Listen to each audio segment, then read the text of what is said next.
No, I've addressed transgender people before, and that God forgives sexual sin, and the sexual sins I commit are probably far worse than homosexuality. But somebody asks, Yusuf, is it permissible in Orthodoxy for homosexuals to be in a homosexual relationship but without sexual relations? Um, I guess I don't understand the question. Now, I know um, three um, homosexual men, two lesbian women who remain celibate, and they're Orthodox. Uh, I know somebody who's has actually two people who have gender identity disorder or dysphoria, um, but have not do not go through the transformation of plastic surgery. Um, the desires and the lusts and the passions of our heart are one thing. It is when we indulge them and they become our sin becomes habit that it's dangerous. So I would just say no, just for the sheer fact that if you are sexually drawn to somebody, that um, I mean, it's like if I were married, right? It would be a bad idea for me to hang around with a an extremely sexy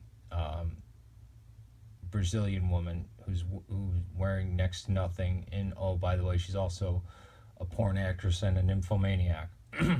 My temptation and would be there all the time, and I'd be lusting after her in my mind continually, and I'd be committing adultery with her in my mind and sinning against my wife and God. So it seems like the point isn't to. I mean, it's a harmonious life. It's not, hey, let's here's something that's not allowed. Let's try to give the most temptation you possibly can. Um, but can you have homosexual desires and be a saint? Yes, absolutely. Can you have homosexual sex with men?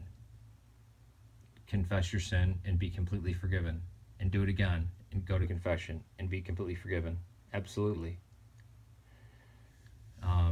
Hey, remember this: heresy is always more dangerous than sin, than committed sin. A nun can go out and prostitute herself every single night. If she comes back to confession, God is that ready to forgive, and so is the church. But when you step out into heresy and you say God will not forgive, or God hates mankind, or God is not love, that's when the danger comes. And orthopraxis and orthodoxy go hand in hand. That's why people don't understand why we defend doctrine and dogma so much. It's because it has a direct effect on how we act and how we behave, and our the way we address the world and deal with the world. We want to live harmonious with it, but not harmonious with sin in it. Does that make sense? Peace to you. Thank you for the question.